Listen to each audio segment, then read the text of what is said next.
खबर मसूरी से है, जहां प्रदेश के कैबिनेट मंत्री गणेश जोशी ने उप जिला चिकित्सालय का निरीक्षण किया। मरीजों से मुलाकात कर उन्हें बेहतर स्वास्थ्य सुविधाएं उपलब्ध कराने का भरोसा दिया।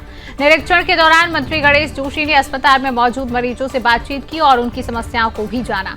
इसी दौरान ओएनजीसी के सीएसआर सहयोग से अस्पताल को मेडिकल उपकरण, मेडिकल किट भी उपलब्ध कराई गई। अस्पताल के मुख्य चिकित्सा अधीक्षक डॉक्टर खजान सिंह चौहान ने जानकारी दी कि यहां प्रतिदिन लगभग 250 से 300 मरीजों का उपचार किया जाता है। उन्होंने बताया कि केवल 0.3% मरीजों को ही गंभीर स्थिति में रेफर करना पड़ता है। हालांकि उन्होंने अस्पताल में पैरामेडिकल चतुर्थ श्रेणी कर्मचारियों की कमी का मुद्दा भी उठाया। कैबिनेट मंत्री गणेश जोशी ने कहा कि मसूरी में स्वास्थ्य सुविधाओं का लगातार विस्तार किया जा रहा है। उन्होंने बताया कि स्वास्थ्य मंत्री से बातचीत के बाद पहले चरण में डायलिसिस यूनिट शुरू करने की प्रक्रिया तेज कर दी गई है। भविष्य में आईसीयू की सुविधा भी उपलब्ध कराई जाएगी। मंत्री ने यह भी कहा कि पोस्टमार्टम हाउस के निर्माण के लिए भूमि चिन्हित करने का कार्य चल रहा है और स्थान मिलते ही निर्माण कार्य शुरू किया जाएगा। उन्होंने स्वास्थ्य सुविधाओं पर उठ रहे सवालों को खारिज करते हुए कहा कि कुछ लोग बेवजह भ्रम फैला रहे हैं, जबकि क्षेत्र में लगातार चिकित्सा सुविधाओं को मजबूत किया जा रहा है।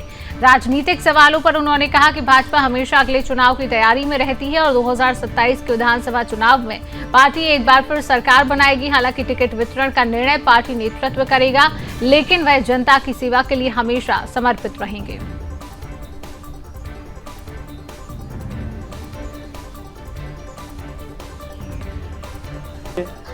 ये मसूरी का जो हॉस्पिटल अब जिला चिकित्सालय बन गया है, ये सिर्फ मसूरी नहीं, अगल बगल के खतूर नैनबाग तक के लोग यहाँ पर इलाज के लिए आते हैं।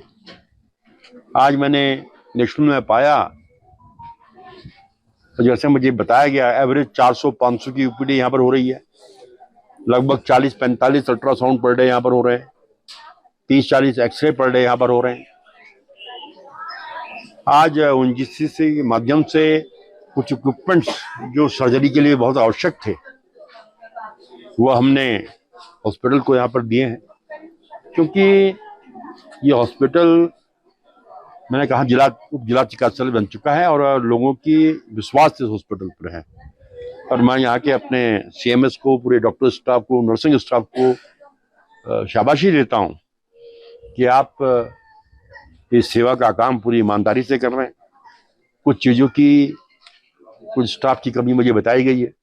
हालांकि कल ही मैंने स्वास्थ्य मंत्री से बात की थी, और क्योंकि यहाँ से पेशेंट डायलिसिस के लिए देहरादून जाते हैं, शीघ्र ही हम डायलिसिस यूनिट यहाँ पर शुरू करेंगे।